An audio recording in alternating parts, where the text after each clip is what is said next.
atalhos para você melhorar o seu diagnóstico dentro da odontologia. Que atalhos seriam esse? Por que que o diagnóstico é tão importante dentro da odontologia como um todo? Por quê? Situações onde que você faz planejamentos de reabilitação, planejamentos de tratamentos endodônticos, periodontais e até mesmo ortodônticos, você precisa ser assertivo no seu diagnóstico. E aonde a disfunção temporomandibular entra? Ela entra porque a gente sempre gosta de mostrar para os alunos que, para que tudo funcione perfeitamente dentro da boca, cúspide em fundo de fóssula, guias caninas incisivas, periodonte saudável, você precisa ter um engrenamento da articulação temporomandibular e músculos da mastigação trabalhando em sincronia. E para você ser bem assertivo no seu diagnóstico e entender por que ele é tão importante, a gente está fazendo esse bate-papo de hoje para mostrar a grande importância realmente de você entender e aprender a fazer uma tomada inicial do seu paciente naquela consulta de avaliação inicial. Por isso que essa consulta de avaliação inicial é tão importante. Por quê? Porque dentro dessa consulta inicial, você vai traçar um planejamento do que o paciente tem. Não é só olhar o paciente. Você vai entender o paciente como um todo, você vai investigar o problema dele. É uma consulta muito parecida com a consulta médica. E você vai realmente entender o que ele está querendo resolver de problemas. E dentro disso, a maioria das vezes, o que a gente acaba acontecendo dentro do consultório? O que a gente acaba observando? Que a maior parte dos casos, a nossa maior demanda são pacientes com dor, na maioria das vezes, ou dor odontogênica, ou dor da própria DTM, ou outra dor orofacial, e pacientes com fraturas dentárias. A grande maioria dos pacientes são assim. Temos pacientes com tratamentos estéticos também? Temos, muitos. Porém, a grande demanda acaba sendo emergências. E dentro da disfunção temporomandibular, a gente começa a entender e como abordar esses pacientes como um todo, tanto os pacientes ortodônticos, pacientes de reabilitação, de implante, de pério, de endo, como? Investigando ele realmente inicialmente, para você entender como que é todo o funcionamento de ATM, músculos da mastigação. E aí, tem alguns tipos de diagnóstico que a gente pode estar observando e, às vezes, detalhes importantes a gente acaba deixando passar desapercebido.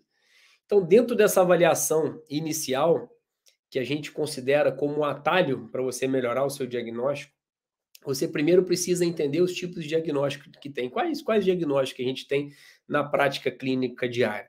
Você pode ter situações de dor odontogênica, mas você pode ter situações de neuralgia do trigêmeo em que a dor é sentida pelo paciente no dente e o paciente não tem problema dentário e ele tem uma neuralgia do trigêmeo. E às vezes você faz um acesso endodôntico, até mesmo uma extração, mutila o paciente. Por quê? Por uma falha no diagnóstico. Outras situações, pacientes que às vezes têm dores musculares, uma dor miofascial, que a gente chama dor miofascial com dor referida, e reflete dor para a região dentária. E o paciente é submetido a um tratamento endodôntico, até mesmo uma extração, e quando você observa a origem da dor, era uma dor muscular. Ou uma dor neuropática, como eu falei anteriormente, em caso de neuralgia do trigêmeo. Então essa é a grande importância realmente de você saber diagnosticar. Como fazer uma avaliação clínica e diferenciar uma dor odontogênica de uma dor neuropática, de uma cefaleia primária ou até mesmo de uma disfunção temporomandibular. Isso dentro da DTM a gente vê de uma forma muito maciça, ou seja, a gente consegue realmente fazer uma tomada de história do paciente numa consulta inicial, em que isso, gente, não é uma coisa assim que você fica uma consulta mais longa inicialmente com o paciente na primeira consulta, porém você tem dados tão importantes que isso te protege até por problemas futuros.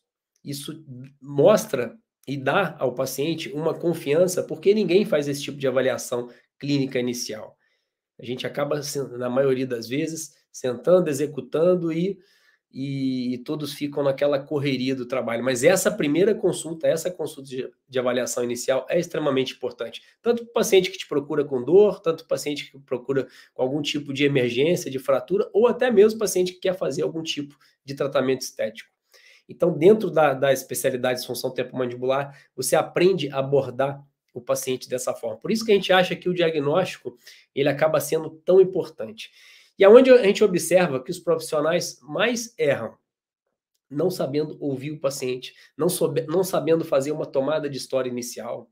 Por exemplo, vou dar um exemplo prático para vocês do que você pode estar abordando no momento que o paciente tem uma dor, dentro de uma avaliação rotineira, que a gente chama de tomada de história da queixa do paciente. E depois, mais à frente, eu vou dar um exemplo de avaliação clínica, para colocar a mão na massa e tocar o paciente em todos os sentidos, para avaliar se ele tem algum apertamento, se ele tem algum ranger de dentes, que a gente chama de bruxismo, ou se o paciente tem as guias, tem guia canina, guia incisiva, o que isso pode comprometer no resultado do seu tratamento, tá?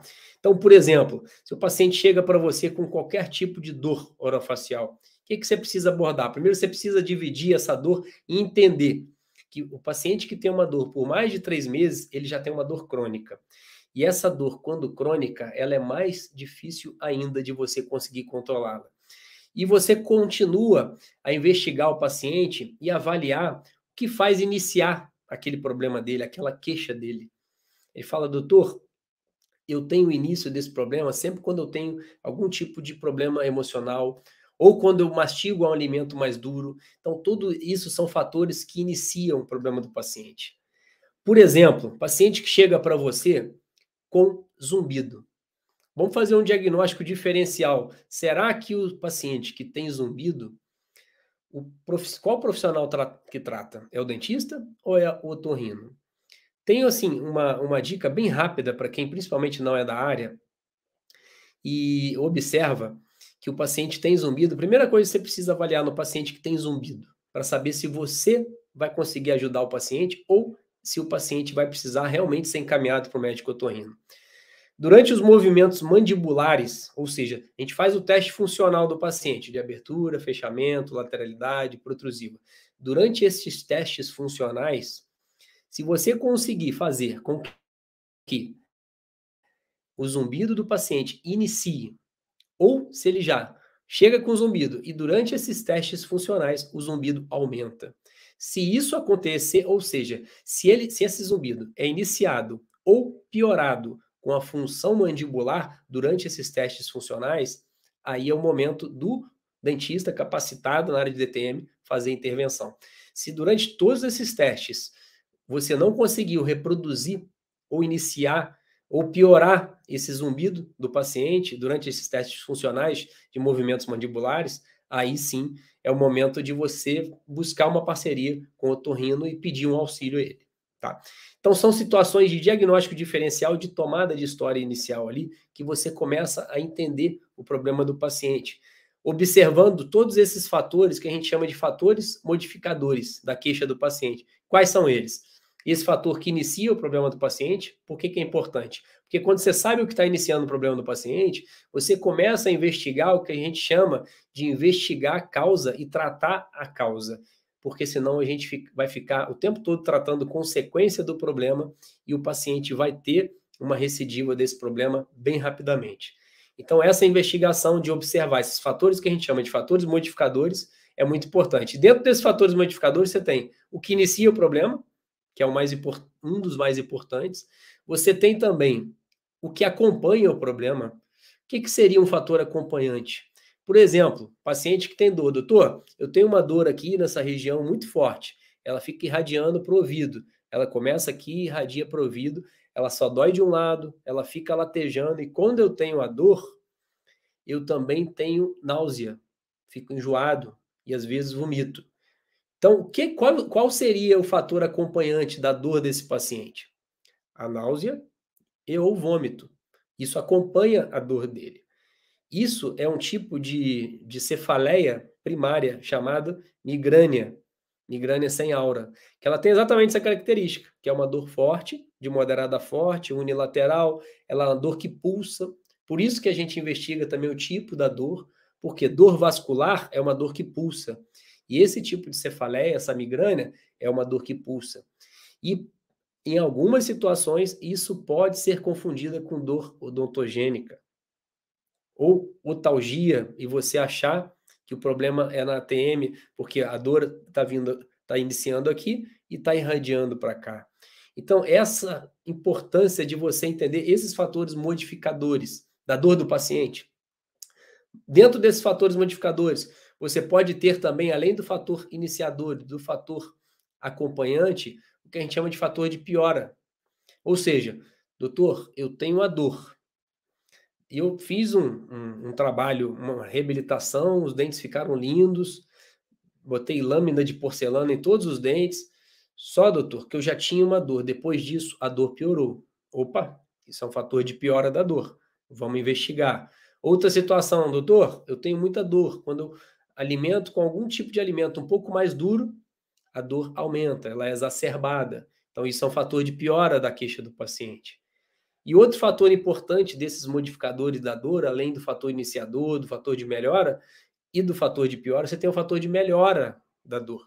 Então, falei acompanhante, eu troquei aqui, fator iniciador, acompanhante, fator de piora, que eu acabei de falar. E você tem o fator de melhora. O que é o fator de melhora?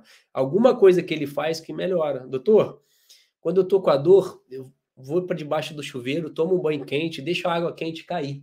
E eu sinto que a dor alivia, doutor. O que isso está te mostrando? Dor que é aliviada com calor, ela normalmente tem uma característica única. E qual característica é essa? Quando você pensa em tipo de dor. Por exemplo, a dor muscular é uma dor que o paciente fala para você, doutor, eu tenho uma dor que parece que está apertando. É uma dor fadigada, uma dor cansada. Isso é dor muscular. Então, por isso você precisa entender o tipo de dor. A outra dor que eu falei em alguns instantes atrás era uma dor que pulsava, que latejava. Muito comum nessa cefaleia primária chamada migrânia. E essa dor que é fadigada, que é em aperto, que é uma dor pesada, é uma dor muscular. E normalmente essa dor, ela é aliviada com calor, com quente. Por isso que o paciente, quando tem essa dor, ele fala, doutor, quando bate água quente, eu sinto que a dor alivia. Aí você já começa a pensar em uma dor muscular.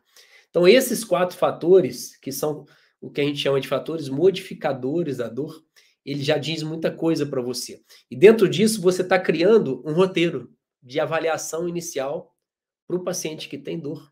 Ou para o paciente que tem alguma queixa de algum som articular, de estalido, de crepitação. Porque em algumas situações você pode ter acabado de fazer um trabalho, você imagina, você fez uma reabilitação com implante, ficou com o paciente horas com a boca aberta, ou fez uma extração do terceiro molar, ficou com o paciente horas com a boca aberta, ou um tratamento endodôntico de um molar com 4 canais, o trabalho ficou lindo, só que o paciente ficou muito tempo com a boca aberta, teve uma sobrecarga, em alguma dessas situações, ou em todas as situações, o paciente pode chegar para você e falar, doutor, eu estou com um som aqui que parece que está instalando, eu não tinha isso. Foi depois daquele procedimento que você fez. E aí? Você acha que, em termos de confiança, paciente profissional, é interessante você encaminhar esse paciente? Ou é interessante você ser capacitado nessa área para saber abordar esse paciente, para saber acalmar esse paciente e saber fazer uma condução realmente do problema que acabou acontecendo, não que você criou, mas que acabou acontecendo, tá? Por algum motivo dele, principalmente ter ficado muito tempo com a boca aberta. A gente sabe que um dos fatores de risco para o surgimento da DTM são situações como essa. O paciente fica muito tempo com a boca aberta. Pode ter um deslocamento do disco articular, você pode ter uma sobrecarga articular, você pode ter uma sobrecarga muscular. Isso faz parte do dia a dia do dentista, tá? Essas situações. E dentro dessas situações, a DTM entra aí. O profissional que sabe diagnosticar e tratar a DTM com segurança, ele sabe se livrar de situações como essa com muita calma, com muita expertise e ganhando a confiança do profissional, do paciente. E esse ganho de confiança, a gente sabe que isso não tem preço. Então, pessoal, são pequenos exemplos da onde que a gente acaba errando, que eu já errei também antes de entrar nessa área. E quando você não consegue diagnosticar esses tipos de problema, essas alterações, você vai fazer o quê? Vai acabar encaminhando para um colega que às vezes está mais capacitado do que você nessa área de atuação, que pode ser um problema. Por quê? Porque a situação aconteceu, o problema foi criado durante a sua consulta, durante o procedimento que você fez. Então, se você é capacitado para isso, é muito mais confortável o paciente continuar com você. Por isso que a gente gosta e nós gostamos de dar exemplos para os alunos e mostrar o quanto hoje a DTM tem sido importante na nossa prática clínica e o quanto ela está agregando para todas as outras especialidades, ortodontia, prótese, implante, pério, endo, todas as especialidades caminham juntos. E a DTM, ela, na verdade, ela te mostra realmente como entender e abordar o seu paciente de uma forma muito completa. Você passa a fazer uma consulta muito mais parecida com a consulta que o médico faz do que com a consulta que nós, dentistas, meros profissionais aí, assim, meros mortais, vamos dizer, fazemos. Não que o profissional da área médica seja melhor ou mais completo que a gente, mas a consulta deles é uma consulta muito mais pensando no paciente como um todo. E a gente acaba pensando realmente no paciente só aqui, ó. Nem terça inferior, não, só aqui, ó. Essa é a grande verdade. E dentro da DTM, a gente consegue abordar tudo isso. E quando você não consegue fazer essas tomadas de decisões nessas situações que acontecem com esse paciente seu, que teve um travamento de boca aberta, você imagina, você iniciou, já aconteceu situações, de você iniciar um tratamento ortodôntico, o paciente não tinha sintomatologia nenhuma, começou com a sintomatologia dolorosa, ou começou com som de estalido. E aí? Você fica, será que é interessante você ficar sem saber responder o paciente, perdido? Aí você pede um exame de imagem para ganhar tempo, para estudar, para perguntar a um colega que talvez saiba mais que você, para depois dar uma resposta para o paciente. Por isso que às vezes a gente até gosta de fazer umas lives falando também de exame de imagem, para isso também, entendeu? Para a gente pensar um pouquinho no excesso de exames que às vezes os profissionais pedem. Não que seja desnecessário, pelo contrário, o exame de imagem ele tem um agregado muito importante, tanto para te resguardar judicialmente, vamos dizer, e ao mesmo tempo para complementar o seu diagnóstico. Mas ele é interessante quando ele tem o poder de mudar o seu diagnóstico. Se ele não tiver o poder de mudar o seu diagnóstico, talvez não seja tão interessante. Então são coisas que a gente precisa começar a analisar, pensar. E eu queria dar assim até alguns exemplos práticos que pode estar ajudando a gente. E se vocês quiserem, pessoal, perguntar alguma coisa, fiquem bem à vontade, tá? Pode perguntar, a gente vai debatendo, vai conversando um pouquinho sobre esse tema de hoje, desses atalhos que eu gosto sempre de mostrar para o aluno como se chegar a um diagnóstico mais assertivo. E além dessas situações em que dei exemplos práticos de como abordar o paciente inicialmente, principalmente fazendo uma boa tomada de história, existem situações clínicas que você consegue avaliar características clínicas intrabucais do paciente, em que desculpa, em que você pode evitar alguns problemas de insucessos, por exemplo, de fraturas. Fraturas em decorrência de um bruxismo em vigília. O que a gente tem observado? O bruxismo em vigília, pessoal, é um dos maiores inimigos que nós temos em relação ao sucesso dos nossos trabalhos quando se pensa em fraturas, tá? Em trabalhos a longo prazo. Por quê? O bruxismo em vigília, que é o bruxismo que o paciente faz acordado, ele é um bruxismo silencioso. Por que silencioso? Porque normalmente o paciente aperta e não percebe que está apertando. Paciente que faz muita atividade física de peso, por exemplo, aperta muito, muito, muito. Pacientes que têm dentro intrabucal, você consegue observar a linha de oclusão demarcada na superfície interna da bochecha do paciente. Você vê realmente a oclusão toda marcada ali, toda denteada, a mucosa do paciente. você vê em algumas situações uma linha que a gente chama de linha alba, que é uma linha esbranquiçada, exatamente na região de linha da linha da oclusão. E outra coisa que você pode começar a observar é o seguinte: o paciente que tem o bruxismo em vigília, que é o bruxismo que ele aperta, então isso são características clínicas de problemas que você pode encontrar no seu paciente que você esteja tendo insucessos de fraturas, por exemplo. Então, vocês já perceberam situações que o paciente tem, normalmente na região de pré-molar e molar, dos dois lados, recessões gengivais muito extensas, com o passar do tempo começam a ter aquelas lesões em formato de cunha, que é chamado abfração. Normalmente, o que acontece nessas situações? Quando é em um, dois dentes, pode ter uma interferência oclusal, pode.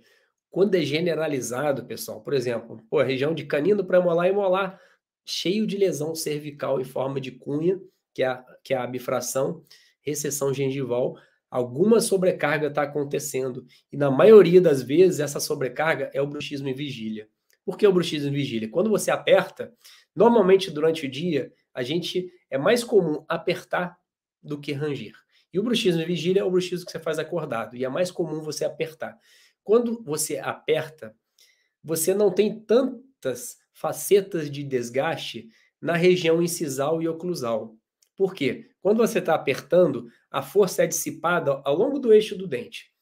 E nessa região, do longo do eixo do dente, você começa a ter uma região, você tem uma região onde é uma região mais frágil, que é a região chamada junção amelo-cementária, que é o limite entre esmalte e cemento.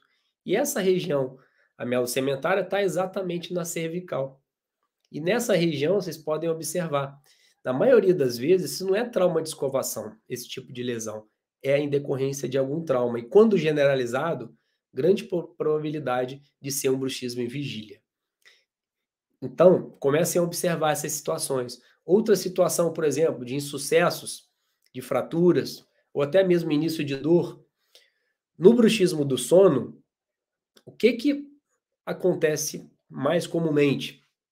Faceta de desgaste aonde? Na incisal e na oclusal dos dentes. Nessa região da incisal e da incisal e da oclusal dos dentes, quando você tem maior fratura, maior desgaste, aquelas facetas de desgaste, que às vezes você pede o paciente para fazer a guia canina, e o desgaste encaixa um no outro. Faz um encaixe assim, do superior com o inferior, de tão desgastado que está. Isso é o bruxismo que a gente chama de bruxismo excêntrico, que é o bruxismo de ranger. Mais comumente realizado durante o sono do paciente. Esse clima seco está me pegando, só um minutinho.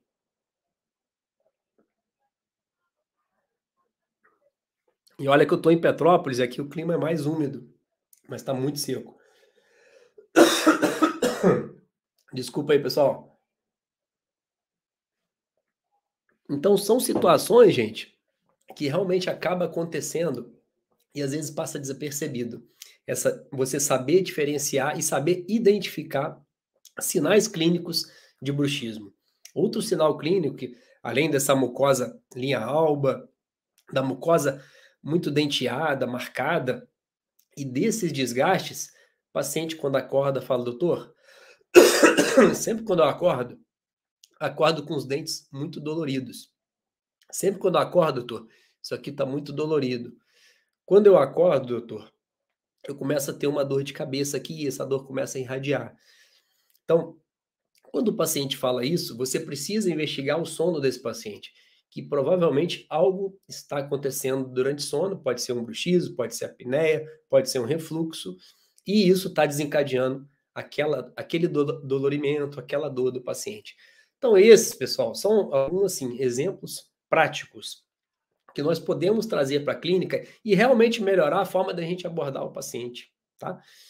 Pequenos passos que eu posso dar para vocês para a gente aprender um pouquinho mais sobre o tema é a gente começar. Bom, hoje tá ruim, viu? Perdão. Os primeiros passos para a gente estar entendendo um pouquinho mais o problema é buscando realmente conhecimento na área. Porque quem sabe diagnosticar e tratar DTM com segurança sabe lidar com essas situações, sabe avaliar bem a oclusão do paciente, sabe avaliar bem, analisar a oclusão, as guias, tudo isso acaba agregando para quê? Para qualquer dentista, qualquer profissional em qualquer área. Você entende melhor o que está causando o problema do paciente, a dor do paciente, os sons articulares, quando tratar, como tratar. Isso vai melhorar, pessoal, demais, demais a comunicação com o paciente, a sua segurança em relação aos procedimentos de uma maneira geral. Eu falo que a disfunção temporomandibular, quando eu entrei nela, eu já era odontista e sentia falta realmente de maior conhecimento na área de DTM.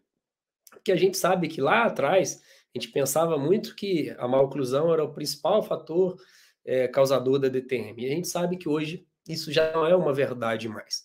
A oclusão, ela não tem essa importância toda que ela tinha no passado como fator direto, ou seja, fator etiológico causador principal da disfunção temporomandibular. Ela, em algumas situações, ela pode até ser um fator predisponente, em algumas situações, mas são pouquíssimos casos. A prevalência de porcentagem na literatura que relaciona a maloclusão com a DTM é muito baixa, tá? Então, a última coisa que a gente avalia no paciente que tem dor, para vocês terem uma ideia, é a oclusão. A gente primeiro avalia o paciente como todo, palpa o paciente, palpa a parte muscular, articulação temporomandibular, os linfonodos, região de glândulas, tudo isso a gente avalia o paciente numa consulta inicial. Isso é uma abordagem que a gente faz que funciona para todas as especialidades, por isso que eu gosto de dar exemplos. E eu queria dar alguns exemplos de casos clínicos para poder ilustrar um pouquinho. Eu queria saber se alguém tem alguma pergunta em relação a caso clínico. Se tiver, para a gente compartilhar. Caramba, tosse hoje está pesada. Teve uma colega que mandou uma mensagem agora que eu estou vendo. Caramba, perdão aí, pessoal. É a Dayana Dantas. A maioria dos profissionais estão muito preocupados com a estética do que uma boa oclusão. A longo prazo, será que temos uma baixa no mercado de lentes em geral? Então, é uma pena, né, que a gente que tenha tido um apelo tão grande para a estética, né? A estética para a gente é importante. Rentavelmente, é uma área muito boa, só que a gente realmente esquece desses detalhes mesmo, da oclusão, entender como que é a região de músculos da mastigação, articulação temporomandibular. É uma pena, porque a gente acaba sendo profissionais muito práticos e menos pesquisadores, menos estudiosos. Então, Dayana, eu concordo com você. Esse excesso de apelo à estética, é importante a gente ter esse apelo, mas é importante a gente saber realmente dosar até onde vale a pena tudo isso, né? Caramba, pessoal, hoje a tosse me pegou legal. É uma pena que a sala tá cheia aí, tá legal. E, de qualquer maneira, convido a vocês, quem ainda não se inscreveu na semana de capacitação em DTM, a gente está fazendo essas lives de aquecimento para o evento que vai acontecer do dia 25 de julho a 1º de agosto. E essa vai ser uma semana de um evento gratuito online e que a gente vai mostrar realmente todo o caminho, todo o passo a passo para você diagnosticar e tratar a DTM com segurança, como a DTM vai agregar valor à tua consulta do dia a dia, a teu atendimento, seja você ortodontista, seja você bucomaxilo, implantodontista, periodontista, endodontista, ou até mesmo recém-formado. Então, vai ser um conteúdo assim muito rico, em que a gente vai agregar muito na carreira de vocês. Por isso que a gente está fazendo essas semanas, que são lives aí de aquecimento para o evento, foram 2 semanas.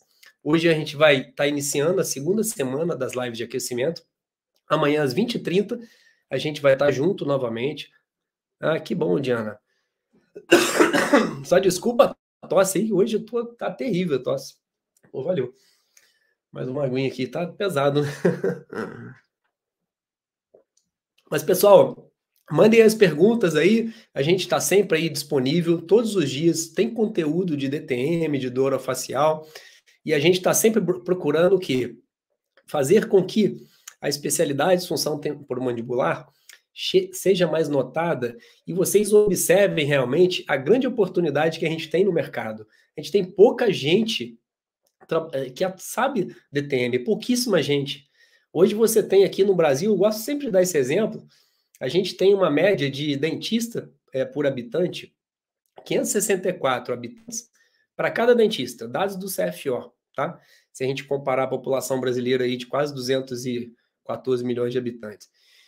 Então, a gente tem uma média de habitantes por profissional relativamente alta. A gente está chegando muito profissional. Estava vendo no CFO, na pesquisa do CFO, que eu entrei lá, 20 mil dentistas por ano chegando no mercado. 20 mil é muita gente, tá? A população brasileira é grande, mas assim, é o país que mais forma dentistas por ano e que mais tem profissionais na área por ano. Então, quer dizer, e na área de DTM, a gente quase não tem gente que sabe, que está capacitado. Então, é uma especialidade realmente muito interessante. É verdade que uma boa colocação de lentes pode eliminar alguma DTM, dependendo do caso? Não, não, não. Não é verdade não, Dayana. Não é verdade não, tá? Não é mesmo. Aí, essa relação de má oclusão com DTM, ela já se caiu por terra. E lente faceta é um trabalho estético. A faceta, ela normalmente ela não altera a oclusão do paciente. Então, ela não tem ganho nenhum em termos de amenizar algum quadro de DTM ou prevenir a DTM, tá? Então, de maneira alguma. É um trabalho meramente estético, tá? Então, laminados cerâmicos, que são as facetas cerâmicas, meramente estético.